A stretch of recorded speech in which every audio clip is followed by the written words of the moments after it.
Hello, welcome to the channel. If you enjoy this kind of historical storytelling, don't forget to like, comment, and subscribe. Thank you for listening. How many people have truly died in space before the world was ever told? How many voices were lost, not because of distance, but because someone decided they should never be heard? And what if the first human beings to leave Earth did not return as heroes, but vanished in his silence? I did not believe these questions at first. I was trained not to. I worked with signals, radio signals, numbers, frequencies, noise, cold, measurable things that do not lie. At least, that is what I was taught. I was a young engineer in the early years of the space race, when the world was split in two and the sky itself had become a battlefield. The West watched us. We watched them. Every launch was a statement. Every success was propaganda. Every failure was something to be erased. We did not talk about mistakes. We corrected them, or we buried them. Officially, the first human in space was Yuri Gagarin. Officially, everything before him was preparation. Officially, nothing went wrong. But radios do not understand official. Radios listen. And sometimes, late at night, when a laboratory was quiet and the city outside Moscow slept, I listened too. I remember the night clearly. Not because it was dramatic, but because it was ordinary. The equipment hummed softly. The lights flickered in their usual tired way. Coffee sat untouched beside the console. I was scanning frequencies we were not supposed to scan anymore. Old channels, experimental bands, forgotten paths in the radio spectrum. They were considered dead. That night, something answered. At first, it was nothing more than static. A weak, uneven pattern, barely distinguishable from cosmic noise. I almost ignored it, almost logged it as interference. Then the pattern repeated, not randomly, deliberately. I adjusted the dials. The signal sharpened, just enough to make my breath stop.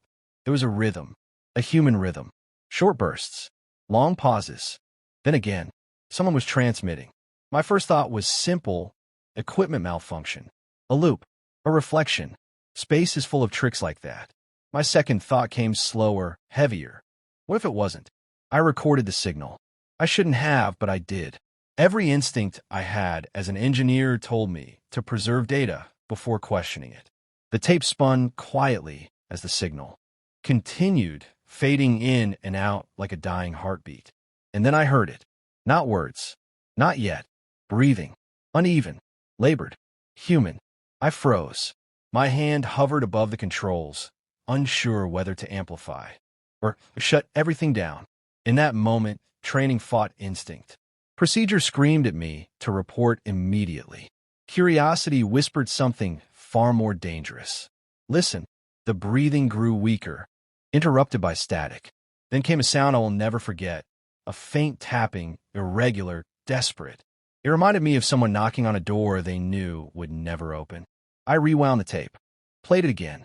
The same. This was not interference. This was not a machine. This was someone trying to survive. I checked the timestamp embedded in the signal. The data made no sense. According to everything we knew, there should have been no manned missions transmitting on that frequency. None that were public. None that existed. Unless they had existed once and failed. My hands were shaking when I reported it to my supervisor. I chose my words carefully. I spoke of anomalies, of unexplained patterns. I avoided conclusions. He listened without interrupting. Then he turned off the recorder. There is no mission, he said calmly. There is no cosmonaut. There is no signal. I tried to protest. I mentioned the recording, the breathing, the structure of the transmission. He did not raise his voice. He did not threaten me. He simply leaned closer and said something that changed the way I saw everything. Some achievements are too important to risk with the truth. The tape was confiscated. The file disappeared from the log. The frequency was removed from our monitoring schedule, and I was reassigned. Officially, nothing happened, but the signal did not stop. Over the following weeks, I listened in secret. I built a small receiver at home, crude but functional. Late at night, when the city was quiet and my neighbors slept, I tuned into the darkness. The signal grew weaker each time. The breathing slowed. The pauses lengthened. And finally, words emerged. Russian. Broken. Strained. I will not repeat them exactly. Even now, decades later, writing them feels like a betrayal. But I understood enough. He was cold. He was running out of air, and he knew no one was coming. There were moments when the signal vanished entirely, only to return hours later, fainter than before. I began to recognize patterns, not in the transmission, but in myself. I stopped sleeping. I jumped at every sound. I began to feel as though someone was speaking directly to me from beyond the sky, not asking for rescue, asking to be remembered. One night, the signal changed. There was panic in it. Rapid gursts, heavy breathing, a sharp sound, like metal shifting under pressure. Then a long silence. When the transmission returned, it was barely there. A whisper buried in static. And then nothing. I stayed awake until morning, staring at the receiver, waiting for something, anything, to return. It never did. The next day, I destroyed my equipment. Not because I wanted to forget, but because I was afraid of what else I might hear. Years passed. The world celebrated milestones. More cosmonauts flew. History books were written. Statues were built. The story became clean. Perfect. Too. Perfect. But sometimes, even now, when radios crackle at night, when signals drift in from places we barely understand, I wonder how many voices are still out there. Not lost to space, but erased by silence. And I ask myself a question I have never been able to answer. If the first humans to leave Earth were never meant to return, were they explorers? Or sacrifices? After the signal disappeared, life continued. That was the most terrifying part. The newspapers still printed their triumphs. Rockets still rose into the sky. Smiling cosmonauts waved from posters. And parades. Children memorized their names in school, learning who to admire, who to believe in. And somewhere between those smiling faces and roaring engines, a man had died alone above the earth. No funeral, no announcement, no name. I told myself it was over, that whatever I had heard belonged to the past. That silence meant closure. It did not. Silence is not the absence of truth. It is often the result of it. Months later, I was transferred again, this time into archival work.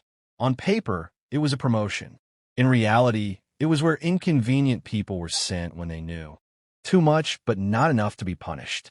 Archives are strange places. They smell like dust and ink and time. They are filled with documents that exist to be forgotten. My task was simple. Reorganize early mission records, consolidate reports, eliminate redundancies. That last word, eliminate, was never clearly defined. I quickly learned what it meant. Names vanished. Entire files were reduced to single pages. Pages turned into summaries. Summaries became footnotes. And footnotes quietly disappeared. Some records did not match the official timeline. Launch dates without follow-up. Training rosters with names that never appeared again. Medical evaluations stamped approved for missions that officially never happened. At first, I assumed incompetence. Poor record-keeping. Chaos of early experimentation. But patterns do not emerge from chaos so neatly. One evening, long after most of the staff had gone home, I found a folder with no classification stamp. No title, just a number written by hand. Inside were photographs. Young men, some barely older than boys. They stood stiffly in ill-fitting uniforms, faces serious, eyes burning with the kind of belief only history can crush. On the back of one photo, a name. I recognized it, not from any official list, but from the signal log. The handwriting matched the shorthand I had written years earlier while listening to that final transmission. A coincidence, perhaps, but coincidences grow heavy when they pile up. I searched for the name in the archive system. Nothing. No birth record. No service history. No death. It was as if the man had never existed. But someone had trained him. Someone had photographed him. Someone had sent him into space. And someone had decided he should not be remembered. That night, I began to copy documents. Not steal, copy. Quietly, methodically. I justified it as preservation, not betrayal. If the state could rewrite history, then someone had to. Remember the original draft. The deeper I went, the darker it became. There were references to unmanned tests that mentioned physiological readings. Heart rate, oxygen consumption, stress, responses. Unmanned machines do not breathe. There were launch anomalies resolved by communication loss. Recovery operations quietly canceled. Medical teams reassigned overnight. And always, the same solution: silence. I was not the only one who noticed. I began to sense it in the way colleagues spoke, carefully, indirectly, in the way certain questions were never asked aloud, in the way doors closed just a little too quickly when I walked past. One man, an older engineer nearing retirement, finally said something. We were alone in a storage room, surrounded by boxes one had opened in decades. He did not look at me when he spoke. You hear things on the radio, he said. I did not answer. You should stop listening, he added. I still said nothing. Some voices were never meant to come back, he finished. Then he left.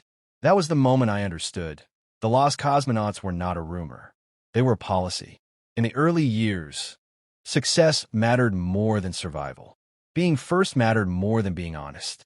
A dead cosmonaut was a failure. A dead cosmonaut nobody knew about was manageable. So they flew men before the systems were ready. They flew them without backup plans. They flew them knowing that if something went wrong, history would not follow them into the void. I found a list eventually.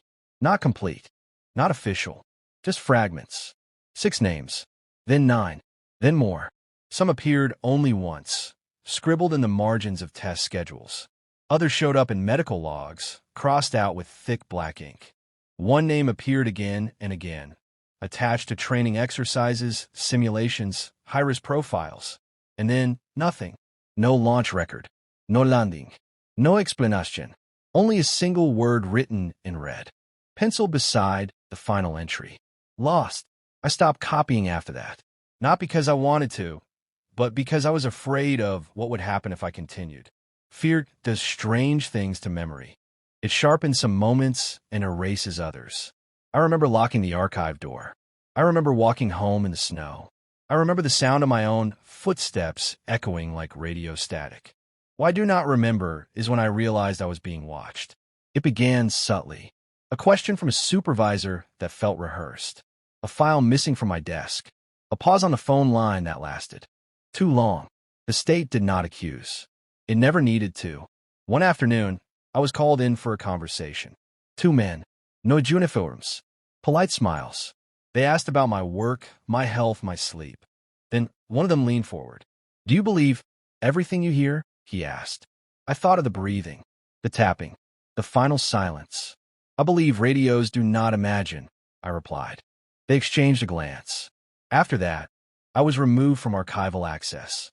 Reassigned again, this time to something harmless, something forgettable. The message was clear. Stop digging. I did not stop thinking. Because once you accept that men were sent into space knowing they might never return, and that their deaths would be erased, the question changes. It is no longer did it happen?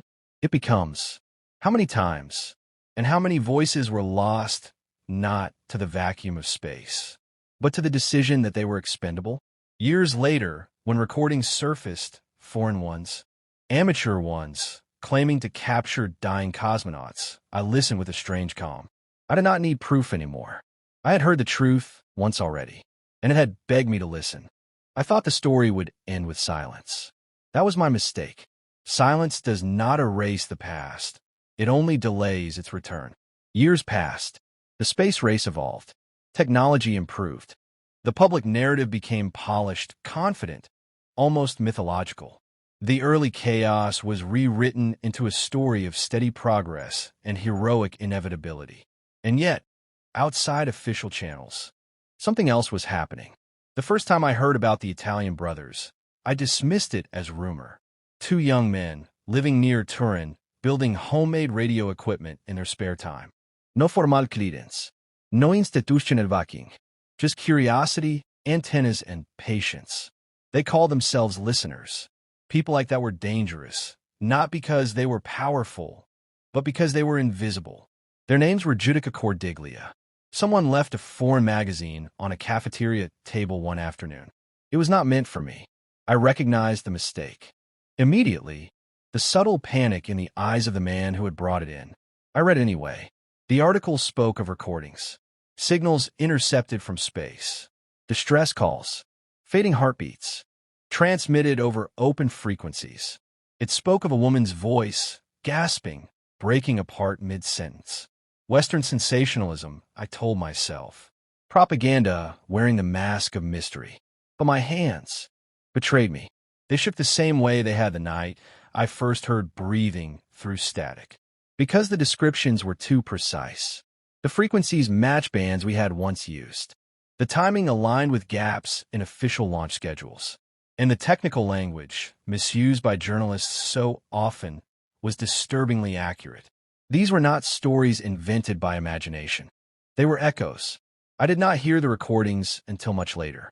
By then, they had been copied, traded, smuggled across borders in suitcases and whispered conversations. When I finally listened, alone in a locked room, I recognized the sound immediately. Not the voice, the environment, the way static wrapped itself around speech, the way signal strength dipped and surged with orbital movement, the subtle delay that no terrestrial transmitter could fake. Space has a sound, and once you know it, you never forget. The woman's voice was the most difficult. She did not scream. She did not beg. She narrated.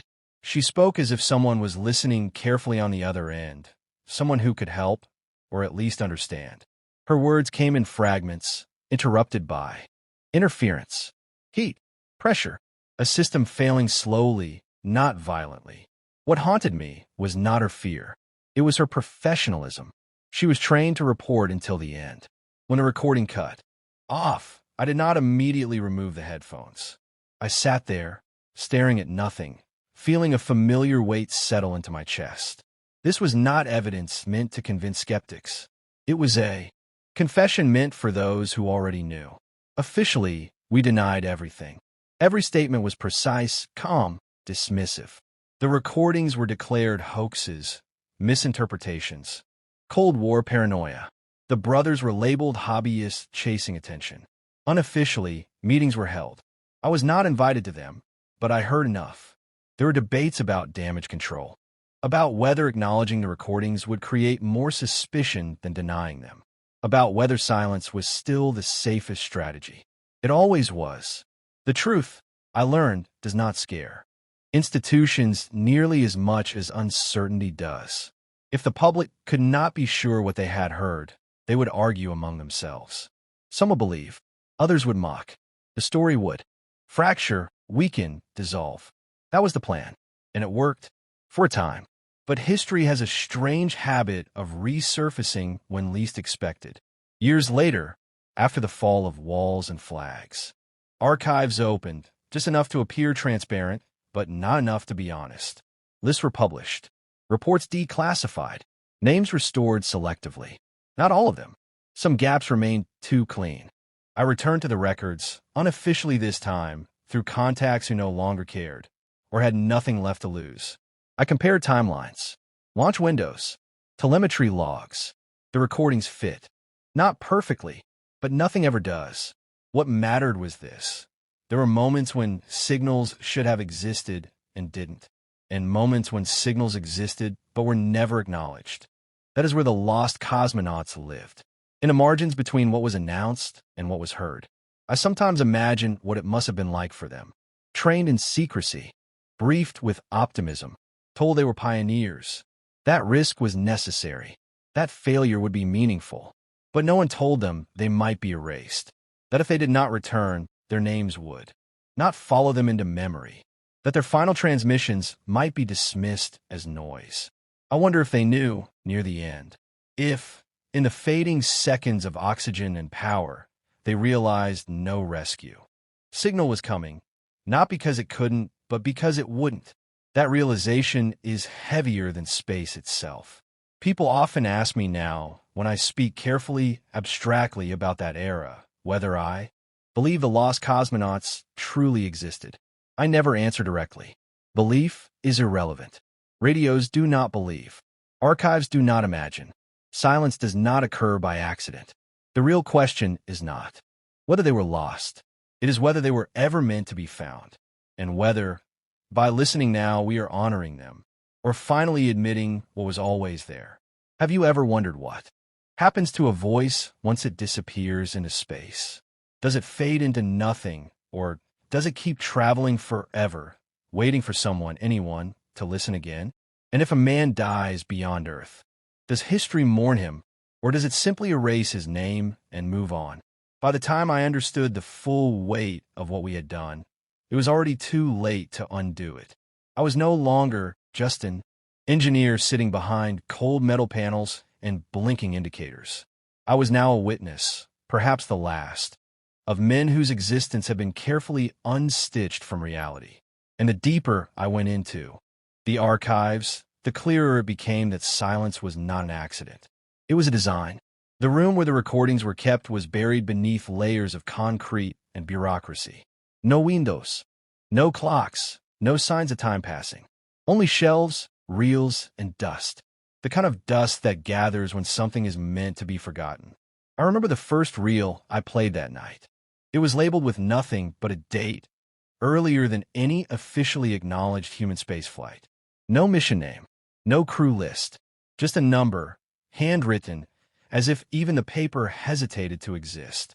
At first, there was only static, then breathing. Heavy, uneven, human. I froze.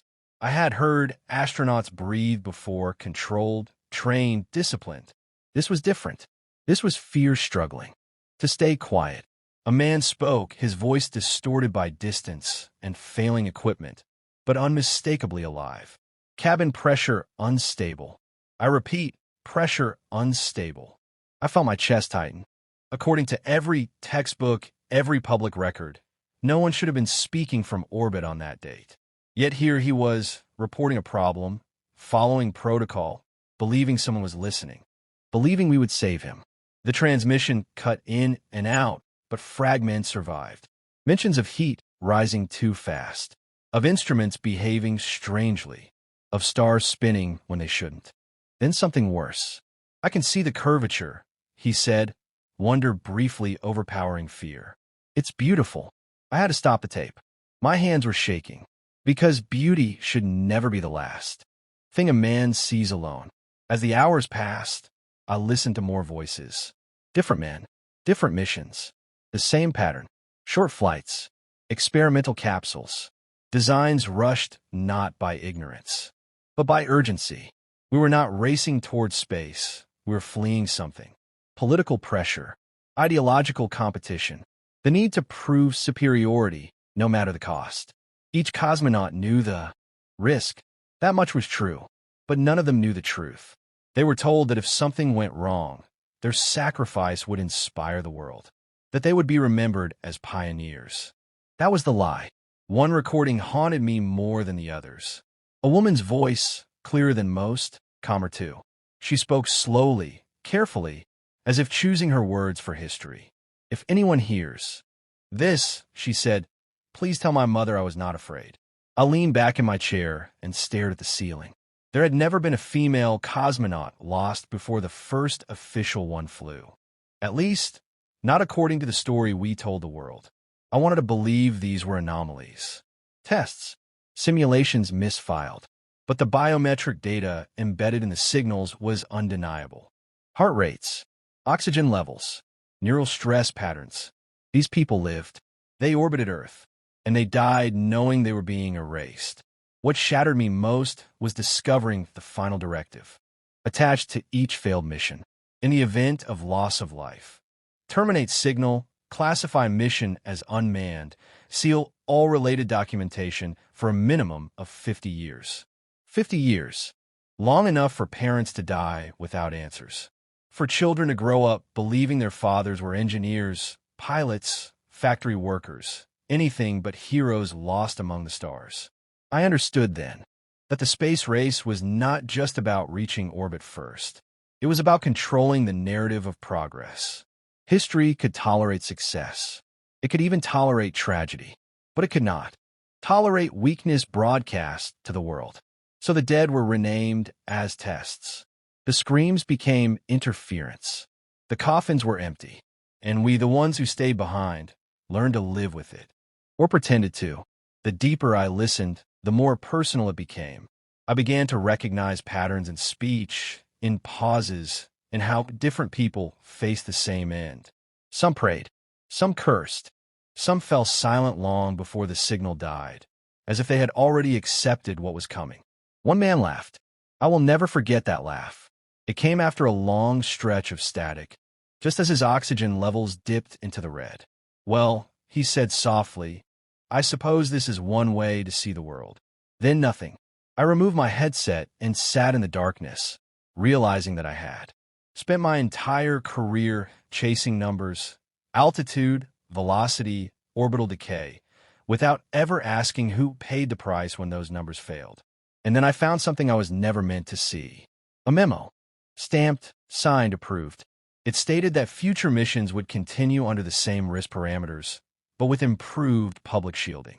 Better cover stories. Cleaner data suppression. The problem was not the deaths. The problem was information leakage. That was the moment I stopped being a loyal engineer. I began copying files. Slowly, carefully, always after midnight. When oversight relaxed and fatigue dulled suspicion, I told myself it was for history, for truth. But in my quietest moments, I knew it was also for redemption. Each reel I duplicated felt like smuggling a soul back into existence. Yet fear followed me everywhere. In the corridors, in conversations that suddenly stopped when I entered a room. I noticed doors closing more softly, eyes lingering longer. In our system, curiosity was a liability. One night, as I prepared to leave, a colleague I trusted, at least I thought I did, asked me a simple question. Why do you stay so late? He said. I looked at him and saw something new in his eyes. Not suspicion, pity. Some things, he added quietly, are buried for a reason. I did not answer, because how do you explain that? Ghosts deserve names? As I walked home under a sky crowded with stars, I wondered how many of them had witnessed our crimes. How many silent orbits were still haunted by metal coffins circling endlessly, carrying bodies that would never burn up, never land, never be claimed. The official story called Space Empty. I knew better. It was full of voices, waiting,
By the time the truth began to surface, I had already learned how dangerous truth could be. Not the kind spoken aloud in anger or protest, but the quiet kind stored on magnetic tape, hidden inside folders marked routine, passed hand to hand without names. That truth did not shout. It waited. And waiting, I learned, was its greatest weapon. The first leak did not come from me. It came from a mistake. A box mislabeled during a rushed relocation of archives. A junior clerk who did not know what he was carrying. A reel that passed through the wrong hands before anyone noticed. By the time it was recovered, copies already existed. Unofficial ones. That was how the rumors changed tone. No longer speculative. No longer sensational. Now, there were timestamps. Waveforms. Technical details too precise to dismiss without explanation. The state responded the only way it knew how. With calm. Statements were issued. Carefully worded. Incomplete data. Experimental noise. Cold War misinformation. Every denial sounded reasonable on its own. Together, they formed a wall, solid enough that most people turn away. Most people, but not all. Journalists began asking different questions. Not did someone die, but why did the records stop here? Why were there gaps no engineering failure could explain? Why did early telemetry logs show biological markers on missions declared unmanned? I watched it happen from the shadows, my name absent, my role invisible. I had learned by then that survival depended on anonymity. Heroes are remembered. Witnesses are erased. Still, the pressure grew. Foreign investigators requested joint access. Former officials, retired and no longer protected by fear, began speaking. Carefully, never directly accusing, but never denying either. I recognized the language immediately. It was the language of men who had waited decades to exhale. One night, I was visited. No uniforms. No threats. Just a knock at the door and two familiar faces from an earlier chapter of my life. They sat at my table like old friends, drank the tea my hands poured without thinking. "We need to make sure nothing escalates," one of them said gently. I nodded. They spoke of national pride, of sacrifices made for a greater future, of the danger of reopening wounds that history had already healed. Then one of them leaned closer. "You understand why some stories must remain incomplete," he said. I did, but understanding is not the same as agreeing. After they left, I opened the box beneath my floorboards, the one I had sworn I would never touch again. Inside were copies, my copies. Voices I had rescued from oblivion, believing one day someone braver than me would speak for them. That night I made my choice, not to expose everything, not to publish names or accuse institutions. That would have ended in silence again, this time permanent. Instead, I ensured continuity. I gave the truth away to survive without me. The materials were distributed, carefully, in fragments, enough that no single suppression could erase them all. Enough that future historians would stumble upon patterns impossible to ignore. I did not seek justice. I sought permanence. Years passed. Empires dissolved. Flags changed. Archives opened just wide enough to claim transparency while hiding the core. Official histories were revised slightly. Acknowledgments made, carefully vague. But something fundamental had shifted. The question was no longer whether the lost cosmonauts existed. It was why their absence had been engineered so thoroughly. In academic circles, debates continue. Skeptics demand absolute proof. Believers point to convergence. Too many. Independent signals. Too many aligned gaps. I listen to them argue with a strange detachment. Because I remember the breathing. I remember the laughter. I remember a man describing Earth as beautiful. Moments before vanishing forever. No revisionist argument can erase that. As for me, I live quietly now. I avoid interviews. I let others carry the discussion forward. My role ended the moment the truth learned how to walk without me. Sometimes late at night, I step outside and look up. I wonder how many forgotten orbits still circle above us. How many silent capsules continue their endless path, carrying proof no one dares retrieve. We tell ourselves space is humanity's greatest achievement. Perhaps it is, but it is also our greatest mirror. It reflects not only what we are capable of reaching, but what we are willing to leave behind. And somewhere beyond the noise of politics and pride, I like to believe the lost cosmonauts are no longer alone. Because at last, they are remembered.